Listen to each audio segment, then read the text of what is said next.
Hello everyone welcome to Smart Study Learn. आज आम यही भिडियो डिस्कसन करवा 10th क्लास आलजेब्रार फास्ट चैप्टर सरल सह समीकरण थिबा मोस्ट इंपोर्टेंट फॉर्मूलाज जहाँकि बोर्ड एग्जाम बहुत इंपोर्टेंट अच्छी से सूत्र विषय डिस्कसन करवा तुमर यही एक्सरसाइज जो प्रथम अध्याय फास्ट चैप्टर जो एक्सरसाइज अच्छी 1A 1B 1C समाधान निमंते जो सूत्र गुड़िकर आवश्यकता रही से सूत्र विषय आम डिस्कसन କରିବା।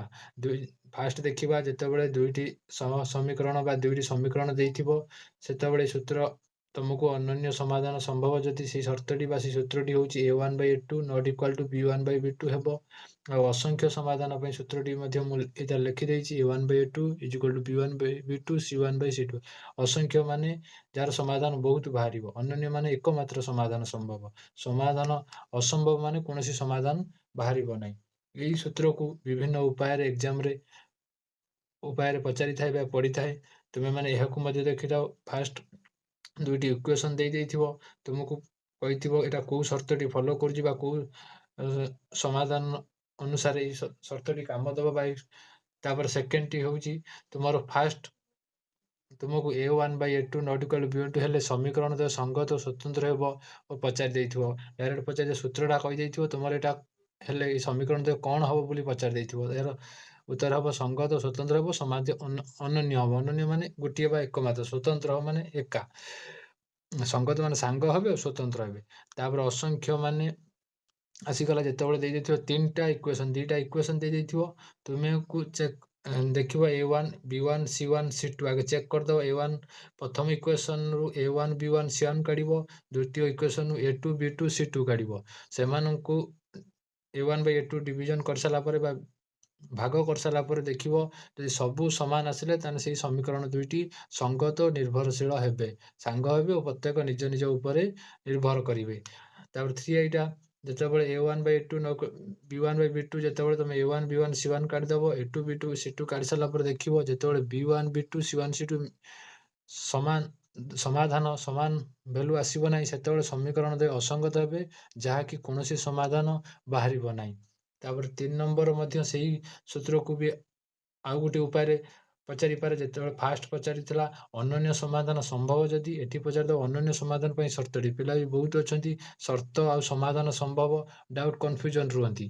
ମୁଁ ବି ଲେଖିଦେଇ କ୍ୱେଶ୍ଚନକୁ ସେଇ ସେମ୍ ଫର୍ମୁଲାକୁ 2-3ଟି ଉପାୟରେ ପଚାରୁଛି, ଏହାର ମଧ୍ୟ ମୁଁ ଲେଖିଦେଇଛି, ତୁମେମାନେ ଦେଖିପାରିବ।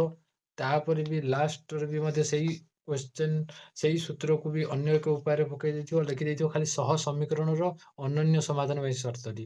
ଏଇ ସହ ସମୀକରଣ ବି ପିଲା ଡାଉଟ୍ରେ କିଛି ରହିଯାଆନ୍ତି, ତାର ମଧ୍ୟ ମୁଁ ଲେଖିଦେଇଛି ସୂତ୍ର। ଏଇ ଗୋଟିଏ ସୂତ୍ରକୁ ତୁମେମାନେ ଦେଖିପାରୁଛ, ଏଇ 3ଟି ସୂତ୍ରକୁ କେତେ ୱେରେ ପଚାରିଥାଏ ଏକ୍ଜାମରେ ସବୁ ମୁଁ ଲେଖିଦେଇଛି।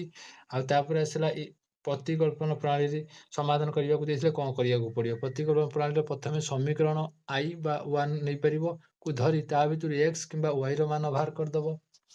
ତାପରେ ନେକ୍ସଟ ଆମେ ଯିବା, ନେକ୍ସଟ ପ୍ରତିକଳ୍ପନ ସହ ସମୀକରଣ ମଧ୍ୟରେ x କିମ୍ବା y ମାଧ୍ୟମରେ କିମ୍ବା y କୁ x ମାଧ୍ୟମରେ ପ୍ରକାଶ କରାଯାଏ। ତାପରେ x କିମ୍ବା y ର ମାନକୁ ଅନ୍ୟ ସମୀକରଣରେ ପ୍ରୟୋଗ କରି ଯଥାକ୍ରମେ y କିମ୍ବା x ର ମାନ ନିର୍ଣ୍ଣୟ କରିବ ବା ନିର୍ଣ୍ଣୟ କରାଯାଏ। ତାପରେ ଉକ୍ତ ଯୋଉ ନିର୍ଣ୍ଣୟ ମାନକୁ y କିମ୍ବା x, ଯୋଉ ନିର୍ଣ୍ଣୟଟା y ବାହାରୁ କିମ୍ବା x ବାହାରୁ ଯେକୌଣସି ସମୀକରଣରେ ପ୍ରୟୋଗ କରି ଆଉ ଗୋଟେର ଭ୍ୟାଲୁ ବାହାର କରିପାରିବା। ଅପସାରଣରେ ମାନେ ନର୍ମାଲ ସାଧାରଣ ସରଳ ଭାଷାରେ ବୁଝିବାକୁ ଗଲେ ଅପସାରଣ ମାନେ ଦୁଇଟି ଇକ୍ୱେସନକୁ ଆମକୁ ସମାନ କରିବାକୁ ହୁଏ, x କିମ୍ବା y। ଦୁଇଟି ଇକ୍ୱେସନରେ x କୁ ସମାଧାନ କରିକି ତମେ y ଭ୍ୟାଲୁ ବାହାର କରିପାରିବ କିମ୍ବା y କୁ ସମାନ କରିକି x ର ଭ୍ୟାଲୁ ବାହାର କରିପାରିବ। ତାପରେ ବଜ୍ର ଗୁଣନ ପ୍ରଣାଳୀ ପାଇଁ ସୂତ୍ରଟି ଦେଖିଦିଅ, x by b1 c2 minus b2 c1 is equal to y by c1 a2 minus c2 a1 is equal to 1 by a1 b2 minus a2 b1। ବଜ୍ରଗୁଣ ପ୍ରଣାଳୀ ସୂତ୍ରକୁ ମନେ ରଖିବା ପାଇଁ ସର୍ଟରେ ମୁଁ କହିଦେଉଛି, x by ୟାକୁ bc bc ପଢିଦବ, ଏଟାକୁ ca ca, ଏଟାକୁ ab ab, ତାପରେ 12 21 12 21 ତାପରେ 12 21 ଏଇଭଳିଆ କରିକି ମନେ ରଖିପାରିବ। ଯେଉଁଠାରେ କି a1 b2 is equal to a2 b1 not equal to 0 ସହିତ ସମାନ ହେବେ ନାହିଁ। ତାପରେ ଯିବା, ତାପରେ ଗୋଟେ ସୂତ୍ର ଅଛି ଡିଟରମିନାଣ୍ଟ a, ତାର ସୂତ୍ର ହେଉଛି ad ମାଇନସ୍ bc ହବ। ଏଇ ପ୍ରୋସେସ ତମର ଗୋଟେ କ୍ୱେଶ୍ଚନ୍ ଆସିଥିବ, ଏଠିର ଭ୍ୟାଲୁ ଦେଇଥିବ 1 2 3 4 ଦଉ, ଯାହା ବି ତମେ ତାକୁ କ୍ରସ୍ ମଲ୍ଟିପ୍ଲିକେସନ୍ କରିଦବ ବା କଣକୁ ଗୁଣନ କରିକି ତାର ଏ ଡିଟରମିନାଣ୍ଟ ବାହାର କରିପାରିବ। ତାପରେ କ୍ରେମର୍ସ ନିୟମ ସୂତ୍ର ଆମେ ଦେଖିବା। କ୍ରେମର୍ସ ନିୟମ ସୂତ୍ର ବି ମୋତେ ଇମ୍ପୋର୍ଟାଣ୍ଟ ଅଛି, ଯାହାକି ଲଙ୍ଗ କ୍ୱେଶ୍ଚନ୍ ଆସେ 5 ମାର୍କରେ। ଡେଲ୍ ସୂତ୍ର A1 A2 B1 B2, ଯଦି ଡେଲ୍ 0 ସହିତ ସମାନ ହୁଏ ନାହିଁ, ତେଣୁ ସମୀକରଣ ସମାଧାନ ସମ୍ଭବ ହେବ। ଯଦି 0 ସହିତ ସମାନ ହେଇଗଲା, ତାହେଲେ ସମୀକରଣଟି ସମାଧାନ ହୋଇପାରିବ ନାହିଁ। ତାପରେ ଡେଲ୍ ଏକ୍ସ ର ଲେଖିଦେଇଛି -C1 -C2 B1 B2। ତାପରେ Dell y A1 A2 -C1 -C2। ଏଇ ଯୋଉ C1 ଟି ହଉଛି, ତମେ ଫାଷ୍ଟ ଯେତେବେଳେ ନବ, ଗୋଟେ ଦୁଇଟା ଇକ୍ୱେସନ୍ ଦେଇଥିବ A1 B1, ସେଇଠି -C1 ନେଇଯିବ, ହେଲେ C1 -C1 is equal to 4 ହଉ ବା ତାଙ୍କର ଯେକୌଣସି ଭ୍ୟାଲୁ ଦେଇଥିବ ସେଇ ଇକ୍ୱେସନରେ ତମେ ଲେଖିପାରିବ। ହେଲେ ଏଠି C1 ଲେଖିକି ମାଇନସ୍ ଦବନି କୌଣସି ସଂଖ୍ୟାରେ, ତମେ ଲେଖିଲା ବେଳେ A1 B1 ଲେଖିବ, ହେଲେ -C1 ଲେଖିବ।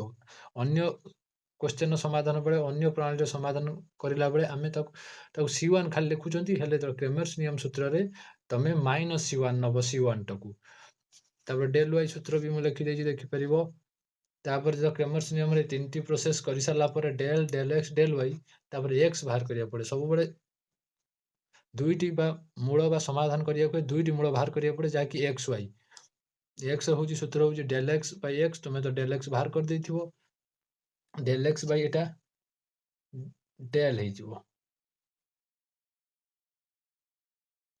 Dell x Bai Dell. ତାର ନେକ୍ସଟ କୁ ଯିବା, ତାର y ର ବାହାର କରିବା। y ର ବି ମଧ୍ୟ ଡେଲ୍ y ବାଇ ଡେଲ୍, କିମ୍ବା କ୍ରେମର୍ସ ନିୟମର ସୂତ୍ର ଆଉ ଗୋଟେ ଅଛି, ତମେ ଏ ପ୍ରୋସେସରେ ବାହାର କରିପାରିବ।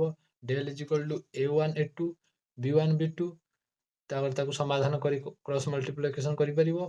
ତାପରେ ଡେଲ୍ x ମଧ୍ୟ ଦେଖିପାରିବ, ତାର ଡେଲ୍ y ବି ମଧ୍ୟ ମୁଁ ସୂତ୍ର ଲେଖିଦେଇଛି, ଦେଖିପାରିବ। ତାର ମନେ ରଖ, ଆଉ ଗୋଟେ ବି ଯୋଉଟା ଆମେ ଅସଂଖ୍ୟ ସମାଧାନ ବା ସର୍ତ୍ତ ସବୁ ପଢିକି ଆସିଲେ, ଅସମ୍ଭବ ବା ଅନନ୍ୟ ସମାଧାନ ପାଇଁ ଯୋଉ ସୂତ୍ର ଗୁଡା ପଡେ, ତାକୁ ମଧ୍ୟ ଆଉ ଗୋଟେ ୱେରେ ପଚାରିପାରିବ। ଯଦି L1 L2 ସରଳରେଖା ପରସ୍ପର ଛେଦି ଅଟେ, ତାହେଲେ ଏହାର ସୂତ୍ର କଣ ହବ?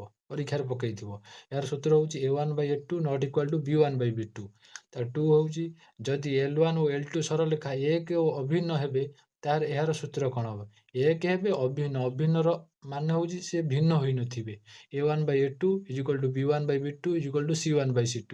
3 ନମ୍ବର, ଯଦି L1 ଓ L2 ସରଳରେଖା ସମାନ୍ତର ହେବେ, ତାହେଲେ ଏହାର ସୂତ୍ର କଣ ହବ? A1 Bai A2 is equal to B1 Bai B2 not equal to C1 Bai C2। ସମାନ୍ତର ଅର୍ଥ ହଉଛି ସେ ଦୁଇଟି ସରଳରେଖା ଟଚ୍ କରିନଥିବେ, ଗୋଟିଏ ସମାନ୍ତର ଭାବରେ ଯାଇଥିବେ। ଆମର ଫାର୍ଷ୍ଟ ଚାପ୍ଟରର ଇମ୍ପୋର୍ଟାଣ୍ଟ ଫର୍ମୁଲା କମ୍ପ୍ଲିଟ୍ ହେଇଯାଇଛି। ନେକ୍ସଟ ଭିଡ଼ିଓରେ ଆମେ ସେକେଣ୍ଡ ଚାପ୍ଟରଟି ଡିସ୍କସନ୍ କରିବା। Thank you.